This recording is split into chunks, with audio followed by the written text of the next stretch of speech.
What's up, everyone? Welcome back to another After Action Report with me, your boy, Joshua Joshi Howard, and today we're going to be talking about the most recent GT that I went to, which is called Cherry City GT, hosted at Shiv Games down in Kaiser, Oregon. Now, before I go too far, I of course want to say thank you to Keith Prentice and the rest of the club that were putting on this event down at Shiv. If you've never been there and you're down in the Portland-Salem area, go check it out. It's just under new management. They've got a great space and they're working on expanding it even further. So they're going to have all kinds of cool things coming up in the near future. But this was the first GT that they held under the new management, and I think someone said the first GT held like south of Portland in like a year or something like that. So really good stuff to them. Thanks for hosting it. I had a great time. So, if you watched my last video where I talked about the people who are going to this event, this one was not quite as strong of an event as the one that I went to last weekend where I was playing at Make War Not Love at Wizards Keep in Kent, Washington. This one was not quite as strong of an event. However, I would go into it, you always have to make sure you're respecting all the people who are going to the event, and this one I was going in with the expectation that I was probably going to do pretty well, and hopefully I could get my second GT win and my first 5-round GT where I actually play all 5 games. But at this one, there was only a small handful of players who had an ELO above 1600, nobody above 1700, and there is a fair number of people who are coming in to their first event. So there's a lot of good people there. I had a great time talking to everyone that I had an opportunity to play with and got to talk to, and it was a bit more of a relaxed atmosphere than a lot of events that I've gone to in the past. But with that in mind, let's go ahead and take a look at the list that I actually brought to this event. Now, this is a rather different list than the list that I took to Make War Not Love the weekend before, and a big reason for this is because the mission pack was very different. When we were going to Make War Not Love, day 2 was going to be entirely on sweeping engagement, which is like a layout that you don't see very often on layouts 3 and 5 of the Games Workshop chapter approved pack. And on those, you can't really hide. So I was going to just go in with the idea of I'm going to win every single shootout that I get into.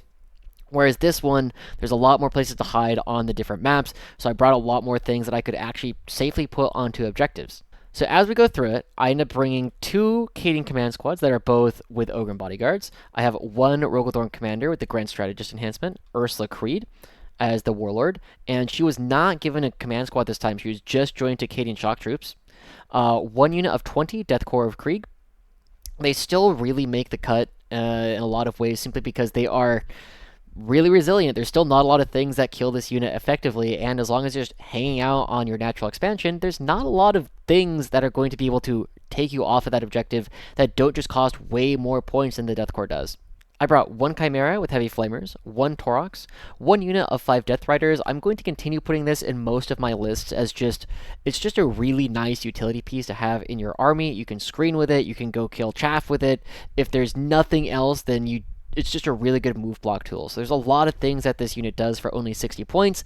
Damage isn't really one of them, but considering how much of a footprint that it can actually take up, it oftentimes makes up for it anyway. 1 Hellhound with Inferno Cannon and Multi-Melta, 2 units of Kasrkin with all the fixings, Melta guns and Plasma guns, 2 Luminous Battle Tanks with Multi-Meltas, 1 Luminous Exterminator with the Plasma Cannon, and 1 unit of Tempestuous Aquilons. This is another unit that I think just has a lot of utility. I'm having like mixed feelings on how much damage it actually does, but one of the things that I used this unit for quite a bit throughout the course of this event was just throwing grenades at things. The Flamer has gone down. This Sentry has gone down quite a bit in value since we are no longer in Bridgehead. It doesn't have that +1 to wound where you would oftentimes take the volley gun anyway. And Cultists in general are not very popular in a lot of armies right now. So the Aquilons just don't necessarily have the damage to consistently kill something without a grenade. But if I really want to make sure something dies, Aquilons are a great way to just get those 3 extra mortal wounds into a target, and also clear things off of your opponent's backfield and just open up spots later. You reinforce them, you go back there a second time, and then you can really kill off a lot of your opponent's scoring and screening pieces. Overall, though, this list had a lot less firepower than the one that I took to the GT last weekend, and it had a lot more just annoying things to put into the midboard, which is a little bit closer to the way I'm actually used to playing. So ultimately, it worked out reasonably well. So with that, let's go ahead and talk about the first opponent that I played up against for this event. And his name was David, and he was playing Emperor's Children, Coterie the Conceited, but it's a very different list for Coterie than I think a lot of you are going to be used to seeing. It, of course, had the 3 Demon Prince of Slaanesh with wings. These are just super, super good. 3 units of Tormentors. And then it immediately starts going off in a different direction where he has 2 Helldrakes, 3 Mauler Fiends, and a Chaos Atrapos. And overall, this is just a whole skew list through and through. It's got a lot of reasonably durable but not super durable units. It is very, very fast because his entire army can advance and charge, fall back and charge, advance and shoot, fall back and shoot, with the exception of the Atrapos. But because the Atrapos has, I think it's move 12, and the towering keyword, he's able to get a lot of lines that are going to catch people off guard. So for the first mission of the day, it was Mission J, which is Linchpin on Search and Destroy. And we were playing this one on Games Workshop Layout 3. And this game was actually really close, but it started off in a couple of weird ways. And I'll go ahead because I think the fact that I lost this game can be mostly summed up in like one mistake that I made, and I'll go ahead and talk about that primarily. But at the very beginning of the game, David took a Helldrake that started like right here, and it moves 20 inches, and ended up being right about here. And I had the Dorn commander, sitting somewhere in here, and it just overwatched the Helldrake to death immediately. I rolled 2 lethals on the multi-meltas, then I rolled a third on the 1-hit reroll. He failed all 3 saves, and I think I did 14 damage off just the meltas alone. I didn't even need to shoot the rest of the tank. So that was really big. I just killed a Helldrake right off the bat. That's one of these pieces that can move around the board really quickly. It's really good for killing your opponent's skirmishing pieces, and because it's just so fast, it can be in a lot of different places on the board pretty much whenever it wants. Now, on my turn, I ended up taking the Dorn, who is somewhere in here, and it didn't move very much. It only moved to about here. However, David had initially put his Atrapos back here, where it wasn't really going to be able to get anywhere. On his turn 1, he just moved it somewhere in here. Now, I was pretty good at the beginning of the game at actually measuring where the Atrapos could get to, such that it was not going to be able to put any real guns into the Rogal Dorn. It could have put, like, the small gun potentially at really long range. But for whatever reason, it being the first game of the event, the fact that I haven't played against Knights in a little while, I just kind of forgot that the Atrapos has towering, and that means it can get true line of sight just by towing into a ruin at all. And so what ended up happening was the Atrapos from here to the Dorn was about like 35 inches, and the Atrapos guns has a 24-inch range, and it moves 12. So I was only about an inch too far forward with my Dorn, okay? If I'm about an inch, maybe 2 inches back, the Atrapos cannot shoot the Dorn at all. Or maybe a little further back. But the point is, it was trivial for me to have put the Dorn in a position where it was not going to be in a spot where the Atrapos could shoot it.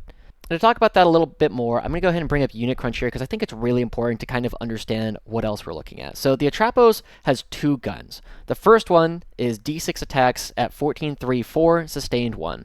The second one is the Graviton Cannon, which is D3 attacks at 16-4, D6 plus 1 devastating wounds. The Atrapos also gets plus 1 to hit if it's shooting at a vehicle. Okay, I have unchecked it over here because I end up popping smoke. And of course, I was in cover for this with the Dorn because I popped smoke. It gives me benefit of cover and stealth. And so as you can see from this, the chance of this Dorn dying is about 4%, right? Most of the time, I'm going to be taking somewhere between like 4 and 8 damage from this Atrapos in a majority of situations, which means that the Dorn is not bracketed, it is not below half, and it's still going to be firing at full effectiveness on its next turn.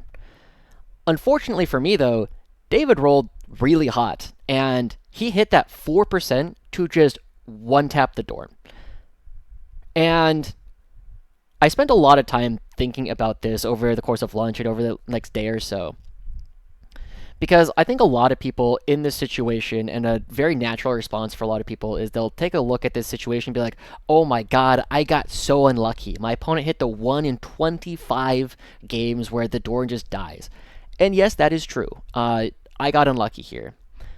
However, I didn't need to take this dice roll at all, right? If I had just had the Dorn a little bit further back, where I was actually a full 36 inches away from the Atrapos instead of 34 or however many inches I was actually away, my Dorn can't get shot at all, right? And so going from taking an estimated 4 to 8, but a 4% chance of the Dorn just instantly dying, I have a 0% chance of the Dorn just dying, because there's not a lot of other shooting in David's list. It's really only the Atrapos. And for the rest of the game, the Atrapos ended up shooting at 2 Leman Russes and didn't kill either of them over the course of the rest of the game. At least not in one round of shooting. It almost killed one of them.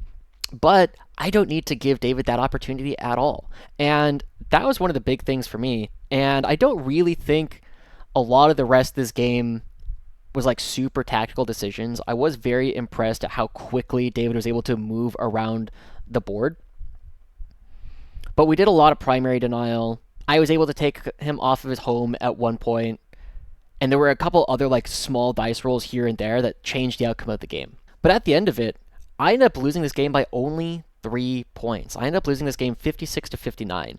And it is very easy to imagine a world in which if I just have an entire extra Rogal Dorn commander who's not only doing a ton of damage on his own, but also making the rest of my tanks hit on 3s, I can probably get like 10 to 15 points off of that Rogal Dorn alone, either from denying them from my opponent or from getting them from myself. And so I got unlucky, yes, but more than that, I just gave my opponent an out. As soon as the Helldrake died at the very beginning of the game, that was my cue to, I need to make sure I don't take any real risk this game. I'm going second on Linchpin. I have control of the board. I've already killed off one of my opponent's most important units for like skirmishing and killing off all of my little stuff. And David was able to win at the end of it because I gave him an out that I didn't need to. And before I like move on to the next game, because I don't really think the rest of this game is, I don't think there's really actually like teachable moments throughout the rest of this game.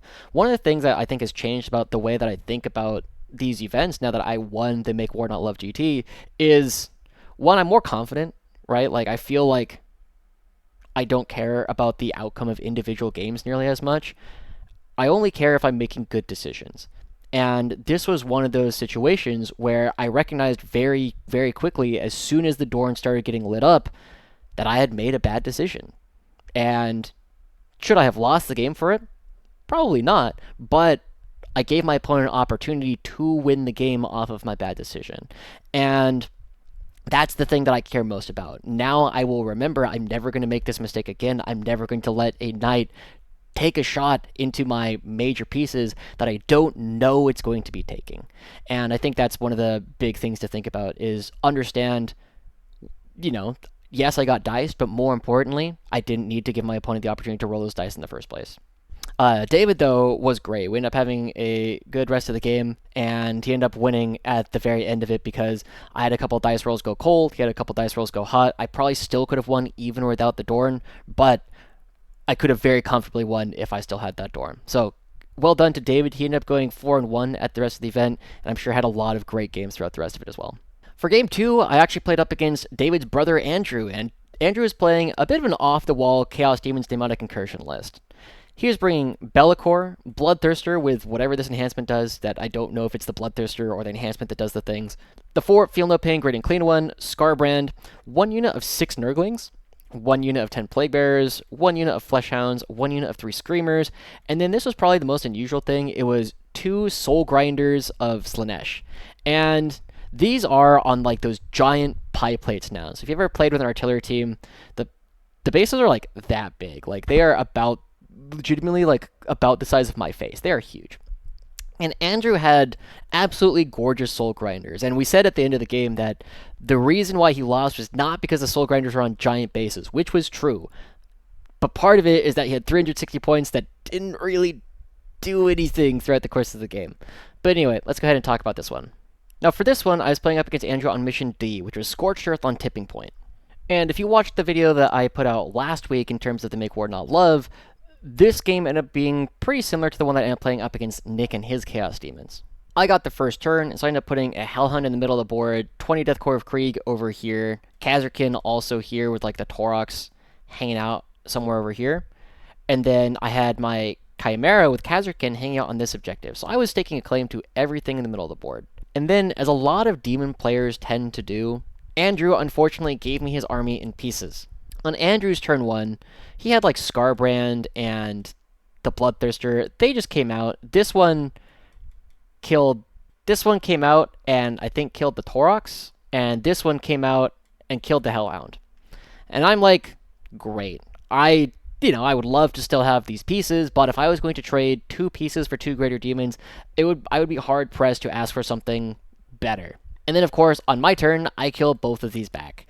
And already we're rapidly approaching a part of the game where Andrew just doesn't have the tools to kill the rest of my army. The Great and Clean One ended up going over here and like hung out here at some point, and I think came towards the middle on a later turn. One of the Soul Grinders was just dueling over on this point with like Kasrkin and the Leman battle tank trying to wrest control of this objective. And Bellicor, I think, came out in like turn 2 to here. But as you can already see, and as the game went with Nicholas, Guard passes the damage check into Big Demons. Because we have the lethal hits and because we have such a high volume of fire, we're just going to do enough damage to all of these different units that you have to roll really hot on your saves if it's just a normal combined arms list. And so when I'm only given a couple of targets where I need to just kill 2 of them and I can focus down on 2 targets instead of trying to kill the entire army all at once, Guard is going to win that almost every single time. Because of that, I end up putting a lot of pressure onto Andrew towards the later stages of the game, and he was functionally tabled by the time we actually got into like turn 4 or 5. I think in the bottom of 5, he had like 2 Plague Bearers and like 2 Fleshhounds left, and so I was able to start a burn on his home objective with the Aquilons in order to actually close that one out as well. But as soon as Guard just like gets going and we have everything that we need to, we're going to just run over people. And I end up winning this one 99 to 56. I score pretty much every secondary I draw, and then I also score all the primary that's available. I just miss out on 1 point on secondaries because I got Established Locus for small, and maybe I could have redrawn that one earlier on in the game, but, 2 points is 2 points.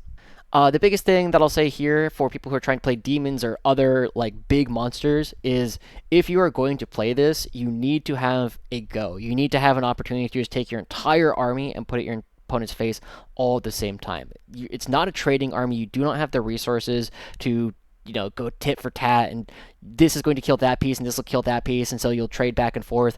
That's not the way that Chaos Demons play, especially in Demonic Incursion. You need a way to just go. Everything needs to be going all at the same time, and usually this means that you're playing for a turn 3 because you spent 2 turns picking things up and putting them in reserve such that they can all come out all at the same time in the same place. Andrew, though, was another great guy. Both he and his brother David were stand-up people, and Andrew had one of the most gorgeous demon armies I had ever seen. So really enjoyed that game against him. Hope we'll get to play him again at some point in the future. Maybe he's going to Tacoma. For my third game of day 1, I ended up playing up against Cole and his Crusher Stampede Tyranids, and this was a matchup that, as we'll talk about in a moment, I was not super happy to see. It was Crusher Stampede Tyranids with a Hive Tyrant, 1 Biovore, 2 Exocrines, 2 Lictors, 1 Maliceptor, triple Norn Emissary, and then 2 Tyrannofexes with Rupture Cannons.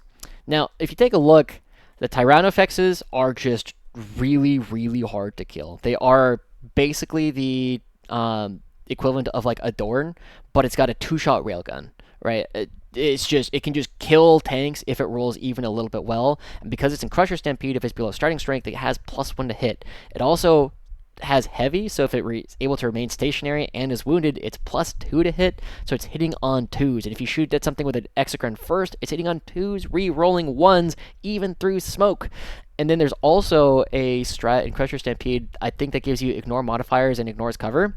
So even there's an opportunity that the Tyrannofex just hits on 2s, re-rolling 1s with a 2-shot D6+6 railgun. That is scary. Norn Emissaries, in terms of their damage output, kind of fake. They don't really do a whole lot of damage, but it's still 4-up Invul, 5-up Feel No Pain, toughness like 11 with a 2-up save. Like, these things just take forever to kill. It takes so many tanks to try and take these things down. The rest of the list was not that scary. Exocrines don't really do any damage into vehicles. Lictors, which are not characters, just kind of run around and do some secondaries. And the Hive Tyrant gives you the free strats. And all of this is kind of okay. None of that is inherently a problem. This army tends to have a little bit of struggles, like playing the entire board all at once, because they are all still monsters. Only one of them is allowed to go through a wall with the Kool-Aid main strat. And so I can play in such a way where I can be in more places of the board than he can at any given time. The problem was that we were playing on Purge the Foe Crucible of Battle, which is Mission M. And I have like 15-ish units, I think, in my army. This one has like 10. 2 of them are lone ops, and the rest of them are like toughness 10 plus monsters. Like, it is a hard army to kill anything in this army. It got even worse in my head because I ended up going first. And one of the big things about Purge the Foe is if you go second, you have a lot more control over the game because you know how many things on your opponent's army you need to kill in order to hold them to know when it gets kill more, or you can kill one more than that, and you're going to get kill more. So it's really easy if you go second to generally have +4 primary points per turn. As such, for the player who goes first, you have a lot of pressure to make sure that you are threatening to hold more objectives than your opponents at different points, and also that you're scoring basically all the secondary that you can. So one of the big mistakes that I think a lot of people tend to make when they're playing Purge the Foe is they do not mentally switch gears into primary, like holding more in the middle is really, really hard to do for throughout most of the game until your opponent's army is kind of dead.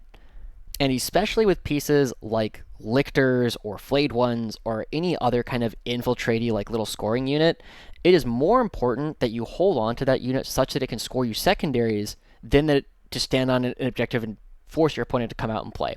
As long as your opponent is reasonably competent, you should not be scoring hold more throughout most of the game unless you find some cool play or some little trick that allows you to hold one that your opponent was probably not expecting them to.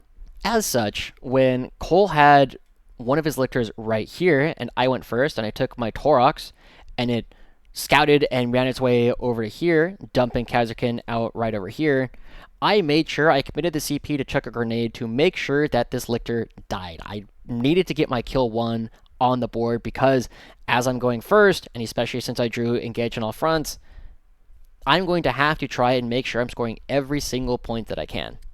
Of course, I end up trading a unit back, but it was not going to be trivial for me to hide enough of my army such that I was not going to let Cole get kill 1 back on his turn. For both of us, our first 2 turns were kind of quiet. We didn't do a ton of damage to each other, and we were both scoring relatively poorly on secondaries, which is generally better for the person going second. I ended up scoring 6 points between my cards on the first 2 turns, and Cole only ended up scoring 8. I'm not even scoring like hold things in the middle of the board because secure no man's land is not very easy to do when one objective has 17 OC worth of Norn Emissary because it's 15 plus the full HP, you get plus 2 OC for the Crusher Stampede. The other one has 2 Norns on it, which is 34 OC on one objective. And I was really reticent to give Cole opportunities to kill any of my small units because those are easy kill mores that he can potentially pick up, and I need these units still alive so that I can score secondaries. However, my luck starts to turn around a little bit on turn 3. Cole had taken a little bit of time. He had his Biovore back here. He dropped like a Spore Mine over here and somewhere over here. And because of that, I was able to drop a unit of Aquilons over here to kill this Spore Mine. This guy actually rolled a 6 on its save because I was only AP1 shooting at it in cover, which, now that I actually look at it, this one is supposed to have died because it has a 7-up save, and even though I'm in cover, the Aquilon gun is AP1, so it's supposed to die. However, I think that rules error when he rolled the 6 on the save actually ended up working out in my favor. But we also killed this Biovore here, and we started putting pressure on his home objective. He actually didn't hold this one on his turn 3, because but he still got his primary because he held this one with his 30 OC worth of Norn Emissaries. But just as I had in my game going up against James Lee at Make War Not Love, I start scamming him a little bit. I start having units live with like 1 or 2 guys. The Aquilon unit over here, I think, lived with like 1 guy. And Cole just rolled a bunch of 2s to wound with his Tyrannifexes and didn't kill the vehicles he was trying to kill. So I end up getting a kill more on turn 3. And killing the Biovore on this turn actually made a really big deal because on his turn, Cole ended up drawing engage in all fronts and behind enemy lines, and he wasn't able to just put like a single Spore Mine over here for engage in all fronts and behind enemy lines, scoring him 5 points worth of just 1 Spore Mine existing. But from this point on, the game kind of devolves a little bit because I have control over here. I think I have a big unit of Krieg on this objective. I have I think it's a transport just hanging out on this objective for basically the entire game. Cole's control of the board is mostly, he's got most of his army, in here, right? That means that they can do things, but because they're kind of small, they get in each other's way. Cole doesn't necessarily have the tools to necessarily go back and deal with the Aquilons, which can drop again, or to send guys over here because I killed the one Norn who had marked this one as its home. And honestly, even though Cole got a little bit unlucky with the dice and not killing a couple of things that he was supposed to, I think Cole actually had a really good chance to win this game, but he made a couple of, I think, macro strategy errors relatively early on. The first one, of course, is giving me this Lictor. I'm not supposed to have access to either Lictor because I'm not killing anything else in his army on turn 1. So that's an easy 4 points that he can deny me. If the Lictor had been perhaps over here, and then one like over here, I can't really get to these Lictors at all. That's an easy 4 points of primary that I'm not supposed to have. But the other thing is I think Cole needed to really aggressively start actually drawing these cards. He had a fair amount of CP throughout the course of the game. I remember at one point he was up to like 5 command points. And on turn 1, he had Cole the Horde, which was a dead secondary because I'm not showing him my Deathcore of Krieg. And then on turn 2, he drew Assassination, which was again a dead secondary because I wasn't showing him any of my characters. If 2 of those CP had instead become cards instead, that's another easy, like, probably 5 points that he could have scored. And then if he had gotten the one more like kill over here with the Aquilons, and his dice had been just a little bit better, we're not talking about a game that is way closer. I only won this one 87 to 77.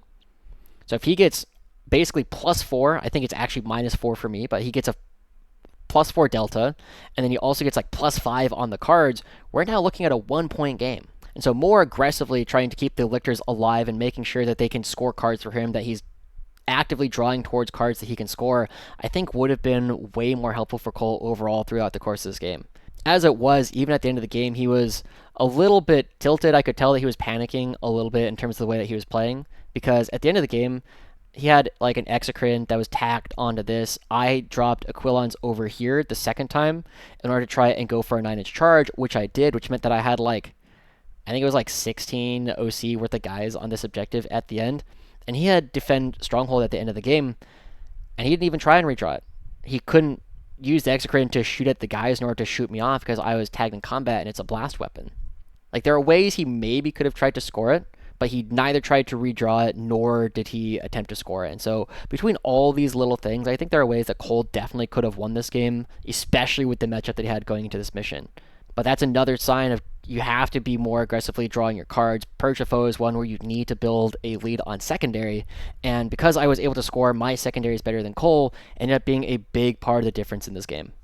Cole, though, once again, a fantastic opponent. You could tell he was getting a little bit frustrated with the dice. I was getting a little bit frustrated with my dice because neither of us were really killing the other nearly as well as we were expecting to. But he was a lot of fun to talk to in general, and hopefully we'll get to see him at Tacoma. For the next round, I was playing up against Alex and his Combined Arms Guard. Now, Alex is a guy I've spent a little bit of time talking to on Discord before this, and he's been recently transitioning from like Necrons and Orcs to playing Guard. And so this was a list that he pulled from the Art of War stream that John Lennon was playing. It was a Cadian command squad with the Death Mask of Alanius, 2 Rogal Dorn commanders, Ursula Creed, Cadian shock troops, 1 unit of Cadian jungle fighters, 2 Tauroxes, 1 unit of Attilan Rough Riders, 10-man, 1 6-man of Bulgrin, 1 Hellhound with a multi-melta, 2 units of Kasrkin, 1 Leman Russ battle tank, and 1 Leman Russ exterminator. And overall, I took a look at this list, and I thought, firstly, if I was playing this with the list I took to Make War Not Love, this is a really good matchup for me. My Vanquishers are going to do so much work in this simply because it's going to take a lot of his army to come out and deal with my Vanquishers, and in so doing, he's going to let me really shoot really heavily at all of the tanks that he's bringing. However, I did not bring a list that just decides to win every shootout on account if it has 3 Vanquishers in it. For this game, we were playing on Mission O, which is Terraform on Crucible of Battle. And Terraform is interesting because the changes that they've made to it with the chapter approved mission pack as opposed to the Pariah Nexus mission pack has made it way less go first favored in terms of just like, hey, can you deal with me? And has instead turned it into one that has a lot of back and forth because of the fact that you can terraform things and counter terraform them. Now, there are a couple big keys to this matchup that I think are really hard to do for somebody who is new with an army. And one of the big things that Alex had going into my army is that his army is way more durable than mine is. He's got 2 Rogal Dorns, which at the toughness 12, and just all the guns that they have, it's really difficult to kill a Dorn consistently, especially if one of them is going to be popping smoke. I'll effectively lose an entire tank's worth of damage shooting at one, and if I try and pivot to the other, well, I can probably pick up that one, but it's still like a little bit hairy in terms of actually killing it. The other one was the unit of Bulgrin. The unit of Bulgrin is really, really hard for my army to deal with against a competent player. And the main reason for this is that Bulgrin are just really hard to kill without me devoting real units to doing it. A unit of 6 Bulgrin won't do it immediately, but they will kill a lot of my command squad Ogryn Bodyguard units. So it becomes really hazy as to whether or not I can actually just put my unit in front of his, demand that the Bullgren deal with them, because the Bullgren can just bat my guys to death, and then I am kind of up to fate as to how many guys I actually get back on the medpack roll. So for this one, Alex ended up going first. And Alex said he didn't get a whole lot of sleep last night. Unfortunately, his dog does not like fireworks, and of course, being around 4th of July season here in America, there's a lot of fireworks going off kind of everywhere. And this game had a lot of small things happen in it that, of course, changed the way of the game. But I think if Alex had put as many games into guard as he has put into some of his other armies, he definitely could have won this one. So one of the first things that happened is Alex started his unit Bullgren somewhere in here. And when he went first, he just moved it, basically standing behind here. He also took a unit of Cadian here to come string out here, and he was able to terraform this one right away. He also had a Taurox with Kasrkin somewhere over here. It came out, scouted, and stood on here, and also terraformed this one immediately. Then his other Taurox that was over here dropped the Kasrkin. They ended up staying here for a little while, and this one came out. So he just came out on top of turn 1 and terraformed the entire board. And this is not going to score on points immediately, but for every turn that I don't counter terraform one of these objectives, this is threatening to score potentially 6 points per turn. Because if he holds it at the end of his turn, he'll score 3 points, and if he holds it at the end of my turn, he will also score another 3 points. So this is threatening potentially 24 points if I do nothing about it. So for me, it's really important that I try and stop him from holding primary. It's really important that I try and counter terraform some of these objectives. Now, I ended up talking to Alex about this afterwards. I'm pretty confident that this unit of Bullgren that was here needed to just advance immediately into the middle of the board. And if he rolls something reasonable and is able to put his Bullgren like right here on the objective, I very plausibly just lose the game on the spot. And the reason for that is Alex had 2 Dorns. One of them was like here, and the other one was about here.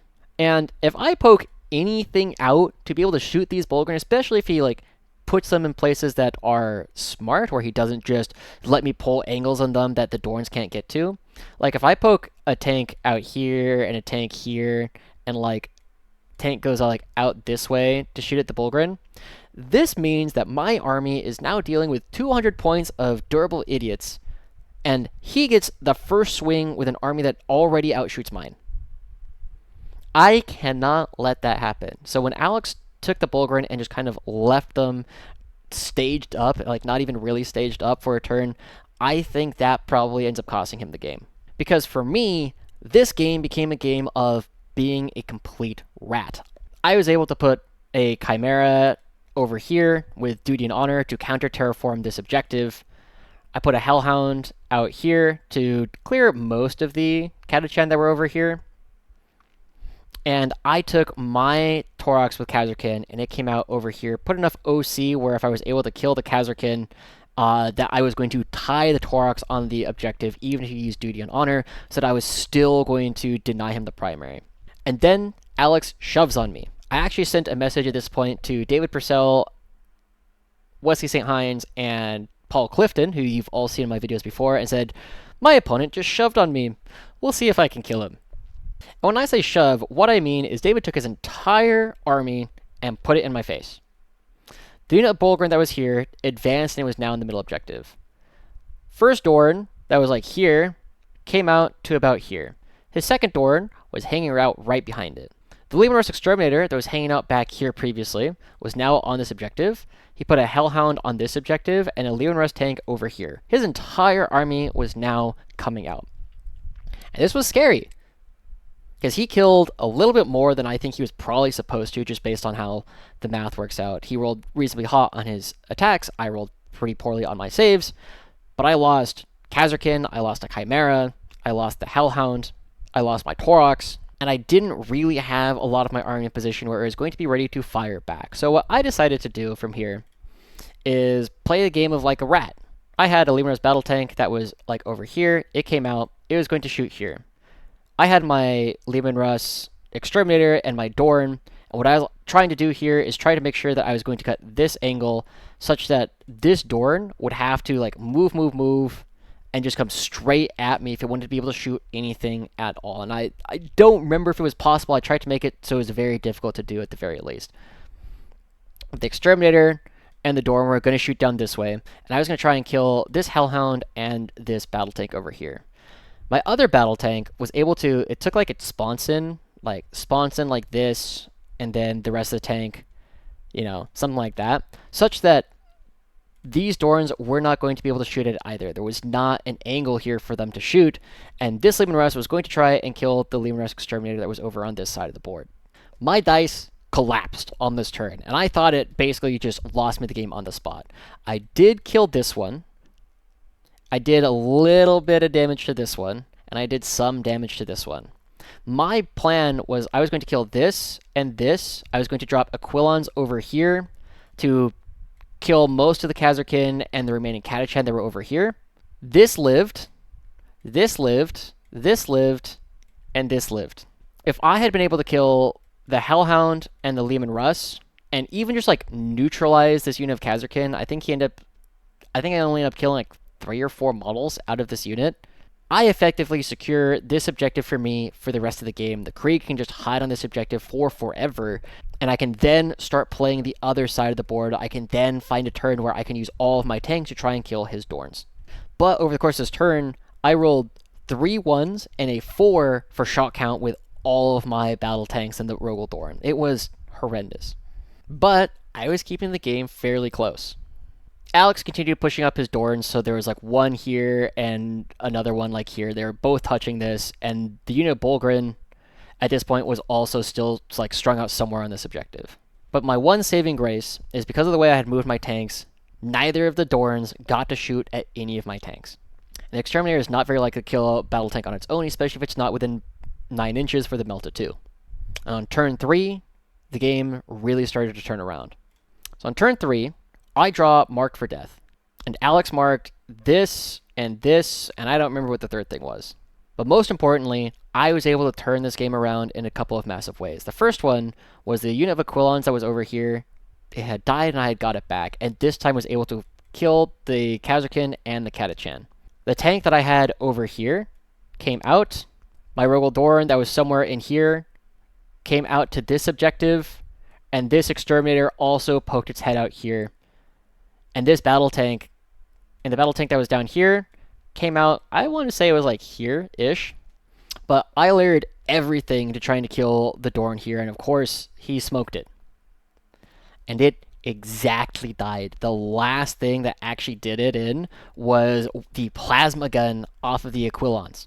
I put the Exterminator into it. I put the Fields of Fire on the Dorn into it, so I was getting AP 6 Meltas.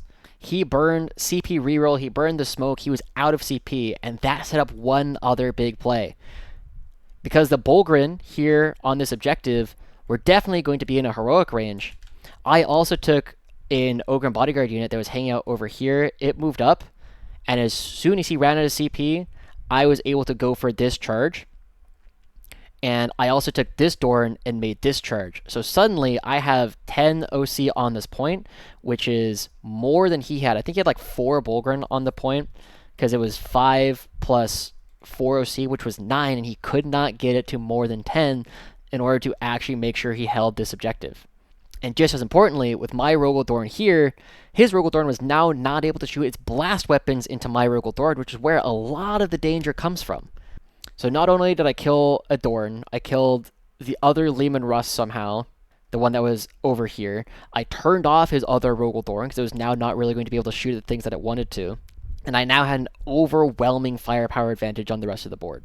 The game still came down to the last actions on the last turn. So at this point, Alex has the Leman Russ Exterminator still hanging out on this objective because I just was not able to do damage to it. But it was only sitting on like 4 wounds or something. It was low. And without access to any orders, he had already used the Insane Bravery. Alex even calls out, Josh, I think if I pass this Battle Shock test here, which is just a straight 7-up, he wins the game. And he was correct. But not in the way that you might think. So if he had scored this objective, he would have scored an extra 4 points. But being Battle Shocked left a couple of really important things in the course of this game. So firstly, I had brought Ursula Creed's unit out to here, and it was tagged by like a Kasrkin, but this Kasrkin fell back an inch. And because this guy is battle shocked, I only need to touch one model onto it in order to auto-see him on this spot. I also draw Tempting Target. And because it's the only objective that I don't instantly get to touch, this is, of course, my Tempting Target. So if I can touch this objective, it is worth 9 points to me. I get 4 points for holding it at the end of the game, and I get 5 points for Tempting Target. Now, firstly, the first thing that I look at is this Creed unit, because he has fallen back from my guy. I am within 12 inches of this objective with Creed's unit from this position. That means if I move, and roll a 3 or higher on an advance with a free reroll coming in from Ursula Creed, I just win the game on the spot. So I go ahead, I roll the dice, and I roll a 2. So I'm like, okay, fine, that's fine. Roll another die, roll a 2 again. So they have both missed. And at this point, I think the game's just over. However, we realize there's still one more chance. I can counter terraform this with the Dorn over here. Just like be over here to touch this objective. And this unit, what we realized was it was within 10 inches. It was not within 9, but it was within 10. So if this unit rolled a 4 on an advance with the Ogryn Bodyguard, I was going to be able to get to that objective. So, I just shaking his hand and I go, wait, let me make sure that there's nothing else that I can do. And I'm like, I have this one more line.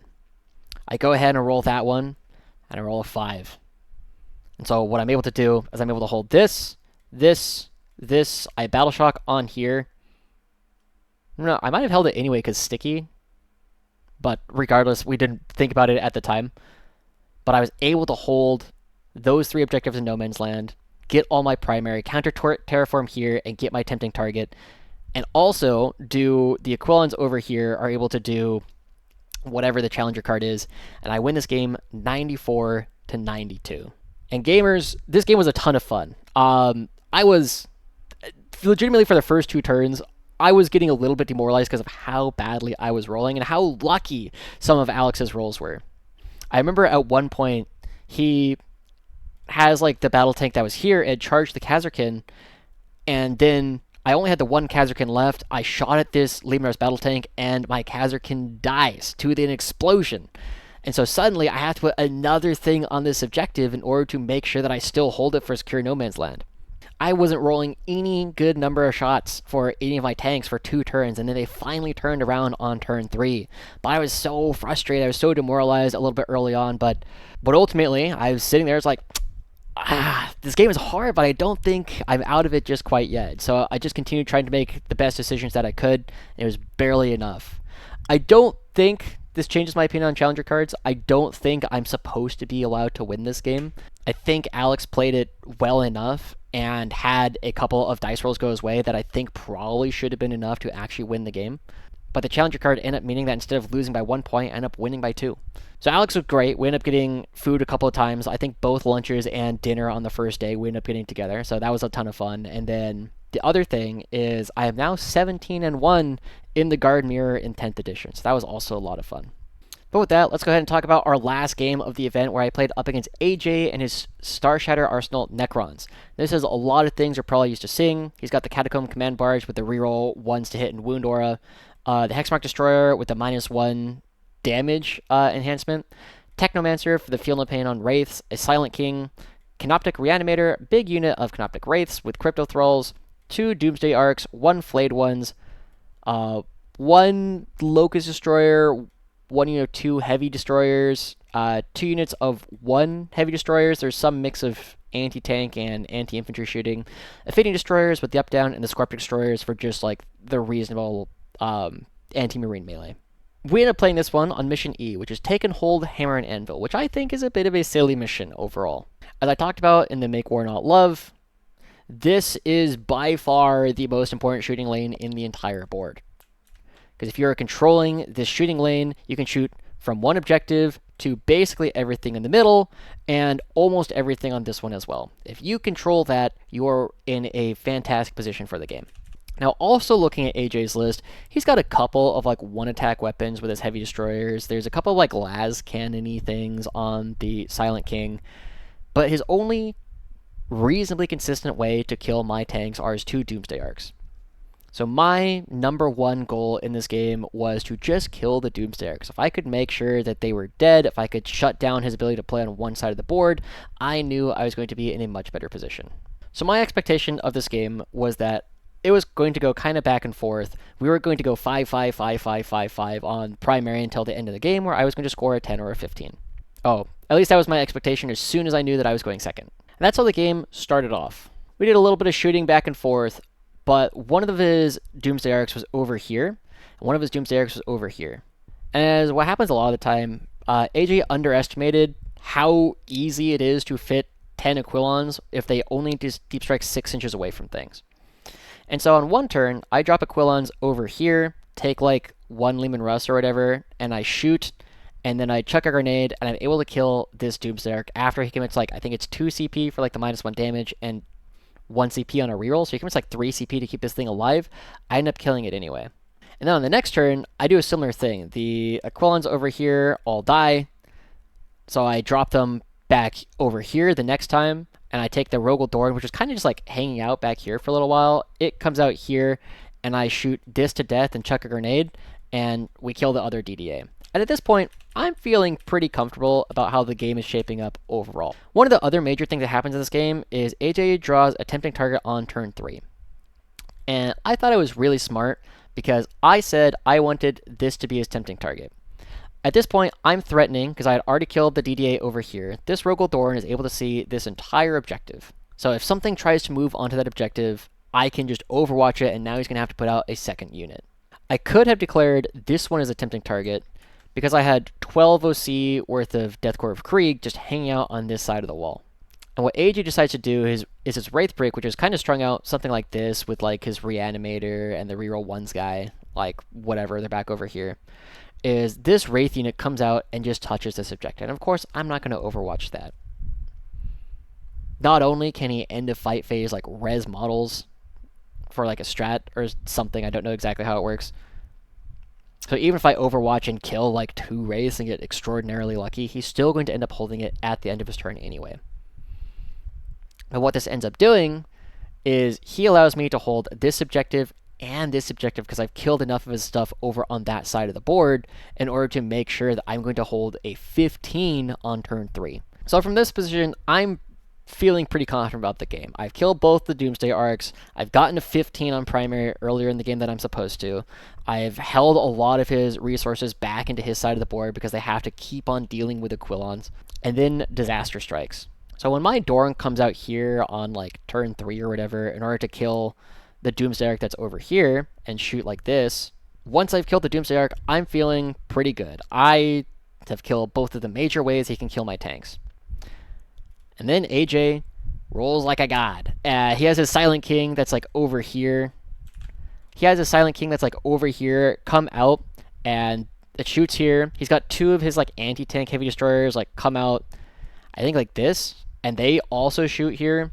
And I'm thinking, it's fine. I'll pop smoke. He needs to get like every single shot through in order to kill the Rogal Dorn. So these guys shoot first. They shoot 2 attacks. I think he rolls boxcars for lethal hits. And I fail both saves. And that's 12 damage. Each shot is just flat 6 damage. And I go, okay, everything's fine. We're all hanging out. And then the Silent King shoots and both Menhirs shoot.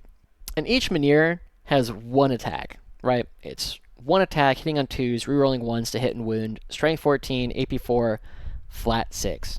And he gets both attacks to hit and wound. So at AP 4, I'm still aiming on 5s, and I fail both saves. And so out of nowhere, against an army that I thought had not enough anti-tank left to present any meaningful threat, he gets all 24 damage through between the 2 heavy destroyers and the Silent King, and my Rogal Dorn is just dead. And I'll be honest, I don't think I've ever had a game where I was in more despair than that, because this now puts a risk. I don't know if I'm going to hold enough objectives at the end of the game in order to actually win it. I'm very rapidly losing all of the units that I need to in order to hold this side of the board. I just had an entire flank collapse when I thought the flank was not just safe, but I thought the flank was winning. I thought I was going to just blow him out of the water on my next turn. Luckily, at this point, I still had enough on the board that I was able to score a couple of secondaries and make sure that AJ only held 10 points of primary at the end of the game. So I held him to a 10, and with only like 2 minutes on the clock, we ended up talking out like, hey, what can we actually do? And what we did worked out was that on his turn 5, if AJ scored his challenger card, got his 10 points of primary, scored his 8 points of secondaries that he drew, all I needed to do from that position was if I just scored my home with it being sticky with the Cadian, so even if he fully indirected the entire unit off of the objective, I was still going to win the game. But I had not done those calculations like I had done up against Donald Plummer. I didn't know at this point of the game that that was all that needed to happen. So when I tell you the despair was real in a game that I thought, perhaps cockily, that I had already won the game at this point, when the dice suddenly cooked me, the despair was so real. But AJ was a great guy. I also want to give a shout out to AJ and the rest of the Tryhard crew. There's a big chapter of Tryhard over in the UK, I think, mostly, but there's apparently also a Tryhard chapter in like Oregon. And they have a great server for TTS. If you're looking to try and do more TTS stuff, recommend checking out Tryhard Wargaming. But anyway, for this one, I ended up winning the game 76 to 67 because we took a look at the last couple of secondaries. I could do it as well, scored those up for me. But even if I hadn't scored those secondaries at the end of the game, just holding my home was going to be enough, with AJ scoring all of his points at the end. So it was another good game. AJ was a great opponent, and you could tell that I think it was one of the funniest things I've seen in a while. A guy he's generally pretty mild-mannered, but when he killed the Dorn, he literally jumped a little bit. He did a yes, and I was a little bit shocked, but of course, like in retrospect now, I think it's super funny. I think it's super cool that the Dorn died and he actually had a spot where suddenly the game was in question again. But in the moment, the despair was crazy. I'd never felt such despair over a game of 40k before. But that was the last game of the event. As we go over towards placings, you can see me right here. I ended up getting 5th at this event. I went 4-1. My only loss to David Burek, who ended up getting 2nd at this event overall. However, I ended up getting 5th. I got last out of everybody who went 4-1 with no undefeated players because unfortunately losing relatively early in the day does mean that my strength of schedule is going to be hurt quite a bit. I'm going to be playing up against players who lost their first game and therefore already have a loss on the books. And so basically everybody had a stronger strength of schedule than I did over the course of the rest of this event. However, I feel mostly pretty good about how I played this event in general. The one mistake going up against David where I let his Atrapos shoot into my Rogal Dorn honestly maybe cost me the event in turn 2 of the first game of the event. But after that, I felt like I played really tight Warhammer for the rest of it, and so I feel pretty good that I only made one mistake. That mistake shouldn't have lost me the game, and it just did. So ultimately, I felt pretty good about the way that I played this one. I still have some tweaks to lists that I want to do. I have a lot of stuff that I'm trying to test out because my next event is going to be the Tacoma Open, which I think is 8 rounds in Tacoma, Washington. So we'll see what the mission pack ends up looking like for that one, what list I'll actually take to that, because I have a lot of time to start testing things for that event, and also got to start getting ready for Challengers Cup, which is not soon, but on the horizon. But anyway, thank you guys so much for tuning into this one. I hope this has been helpful or entertaining for you guys as you've been watching and working on your own 40k careers. I'll see you guys all next time. Bye-bye.